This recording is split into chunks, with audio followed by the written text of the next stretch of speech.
Il était une fois une petite note de musique qui naquit un bel après-midi de septembre. Je vais vous raconter son histoire. Ce jour-là, une petite fille jouait du violon. Au rythme du métronome, son archet allait et venait. Ainsi s'élançaient dans l'espace, l'un après l'autre, des sons harmonieux. Ensemble, ils se mettaient à danser et créer une agréable mélodie. Cela apportait beaucoup de joie à la fillette, et malgré l'effort, elle souriait. Cependant, à la 6e mesure, les croches et les doubles croches se précipitèrent les unes contre les autres. Et juste là, se trouvait une trille rapide et légère. La corde glissa un peu trop tôt, et hop, aussitôt apparut cette petite note improviste. Ce n'était pas une fausse note pourtant, mais simplement, ce n'était pas son tour à ce moment-là. La petite fille s'en aperçut tout de suite. Elle lâcha son archet en soupirant. Sa déception blessa le cœur tendre de la petite note de musique, et aussi vite qu'elle put, elle se faufila derrière le chevalet. Mais elle avait trop envie de jouer, et d'un bond, elle se sauva par la fenêtre entr'ouverte, tandis que la fillette continuait sa musique. Au dehors, il y avait un jardin. L'air était encore très doux en ce début d'automne.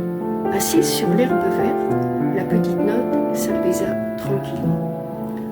Autour d'elle, elle entendait les oiseaux pépier et même une mésange entonner soudainement un chant. C'était si joli que la petite note se rapprocha. Aussitôt les oiseaux lui dirent « Tu ne peux pas chanter avec nous, tu n'es pas un oiseau !» La petite note se leva et s'en alla un peu plus loin, vers des rires et des comptines qui l'attiraient. Des enfants faisaient une ronde entraînante, mais quand elle s'avança vers eux, les enfants lui dirent « Tu ne peux pas jouer avec nous, tu n'es pas un enfant !» Attristée, la petite note s'éloigna de nouveau. Ses pas la conduisirent vers de nombreux endroits. Une chorale, une école de musique et même un orchestre. Mais chaque fois c'était pareil. « Tu ne peux pas jouer et chanter avec nous, tu n'es pas des nôtres !» Alors la petite note poursuivit son chemin. Parfois marchant, parfois voletant, elle arriva jusqu'à la colline et entra dans l'épaisse forêt.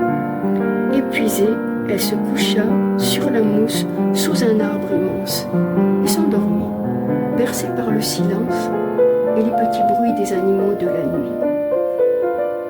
De lendemain en lendemain, elle resta là, sans aucune envie de repartir. À travers les branches des arbres, elle contemplait le ciel chaque jour et les étoiles chaque soir. Quelquefois, passaient de rares promeneurs qui ne la remarquaient même pas. Et puis, arriva la pluie, arriva le froid, arriva la neige, grelottait la petite note sous un manteau de feuilles sèches. C'est alors qu'une tempête se leva avec de violentes bourrasques. L'une d'elles souleva de terre la petite note de musique et l'emporta brusquement jusqu'à la ville.